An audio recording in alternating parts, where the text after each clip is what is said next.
Hello students, welcome to my YouTube channel Sahaj Classes. तो आज इस वीडियो में हम जो क्लास 12th की यूनिट है 2 सॉल्यूशंस उसका एनसीईआरटी एक्सरसाइज का क्वेश्चन 3 देखेंगे। इससे पहले जो इसके एनसीईआरटी एक्सरसाइज के 2 क्वेश्चन हैं वो 1 बाय 1 हम बिल्कुल अच्छे से एक्सप्लेन कर चुके हैं। आप चाहें तो चैनल पे जाके देख सकते हैं।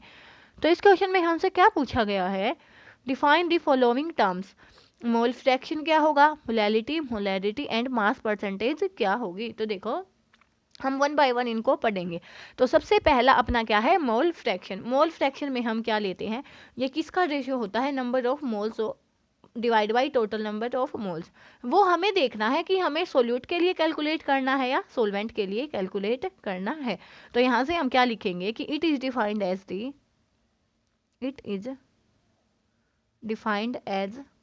The ratio of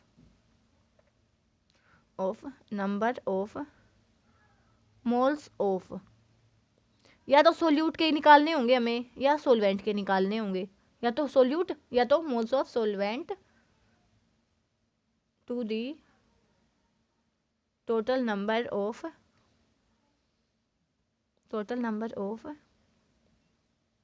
moles of solution.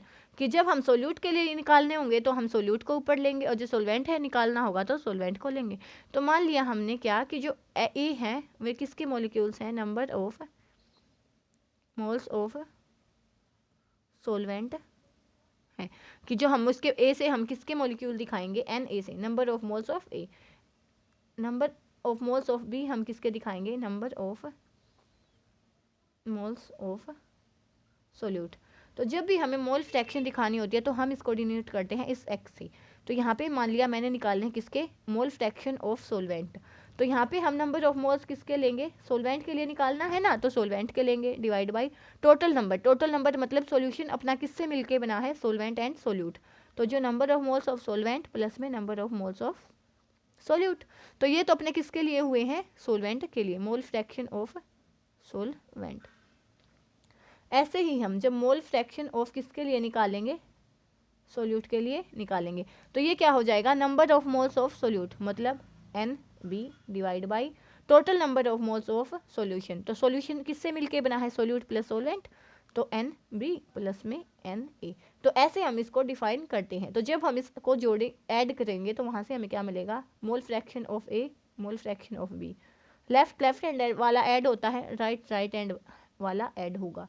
तो एन ए प्लस में एन बी प्लस में एन बी प्लस में एन ए। तो यहाँ से जब हम इसका एलसीएम लेंगे तो वो क्या हो जाएगा, एन ए प्लस में एन बी, दोनों में सेम है तो ऊपर आएगा एन ए प्लस में एन बी। सेम होने की वजह से ये कैंसिल हो जाएगा। तो यहाँ से हमने क्या देखा कि एक्स ए प्लस में X B is equal to 1। कि जब भी हमें मोल फ्रैक्शन की टर्म्स में बात करनी है कि मान लिया वो दो सॉल्यूशन से मिलके बना है, दो, एक सोल्यूट है अपना एक सोलवेंट है, तो उनकी जो टोटल मोल फ्रैक्शन होगी वो हमेशा ही एक के इक्वल होगी।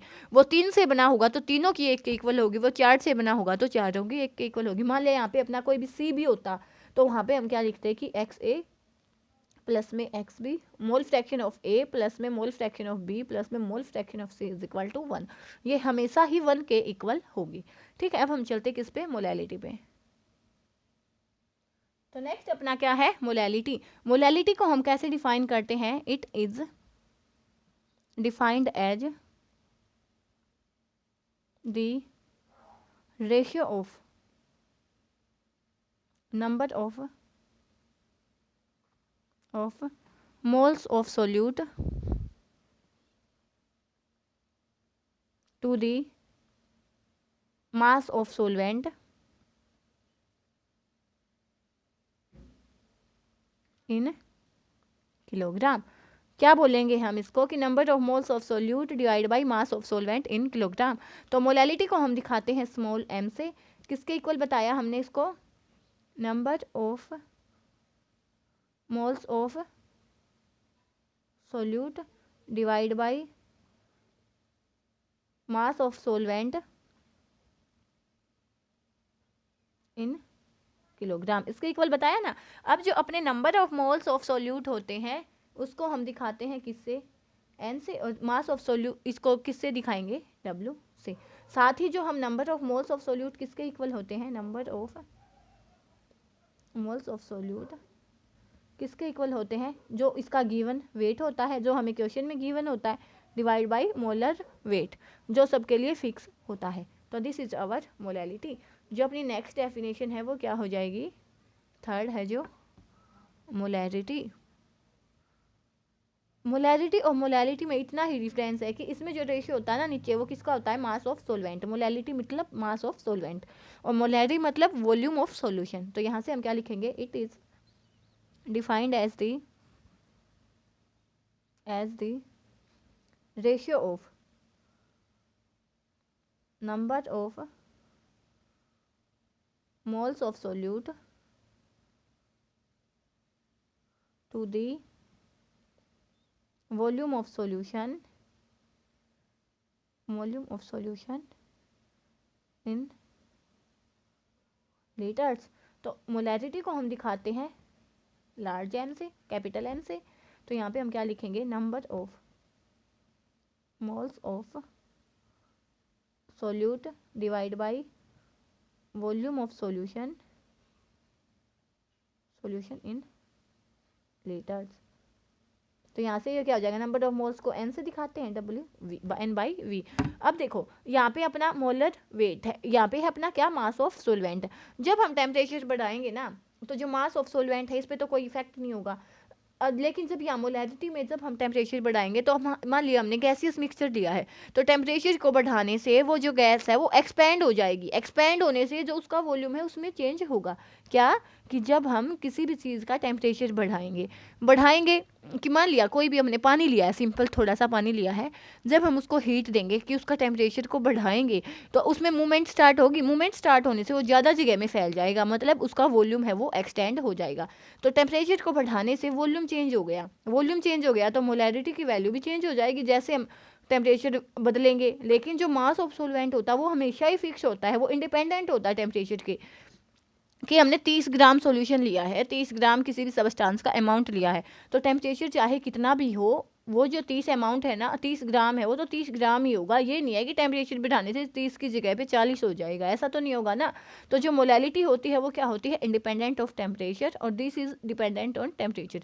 तो इसीलिए क्या होता है कि हमेशा ही हम जब भी कंसनट्रेशन की बात आती है ना, तो मोलैलिटी को प्रेफर करते हैं, किसकी बजाय, मोलैरिटी के बजाय। तो यहाँ से हम क्या लिख सकते हैं कि molality is preferred than molarity because with change in temperature volume of solution also changes. तो इसीलिए जो मोलैलिटी होती है वो हमेशा ही प्रेफर की जाती है, किसकी बजाय, मोलैरिटी की बजाय। जो अपनी लास्ट बचती है वो क्या बचती है, मास परसेंटेज। जो अपना फोर्थ है वो क्या हो जाएगा, मास परसेंटेज। ठीक है, तो इसको हम क्या लिखते हैं कि देखो परसेंटेज हम जब मान लिया हम अपने टोटल मार्क्स की परसेंटेज निकालते हैं, तो उसके लिए हम क्या करते हैं कि जितने मार्क्स हमने ऑब्टेंड किए हैं डिवाइड बाय जो टोटल मार्क्स जितने में से आए हैं मल्टीप्लाई में 100, ऐसा ही यहाँ पे होगा। तो यहाँ पे क्या होगा, it is defined as the ratio of mass of solute to the mass of solution. और परसेंटेज के लिए हम क्या लगाते हैं, 100 लगाते हैं, मल्टीप्लाई में 100 करते हैं।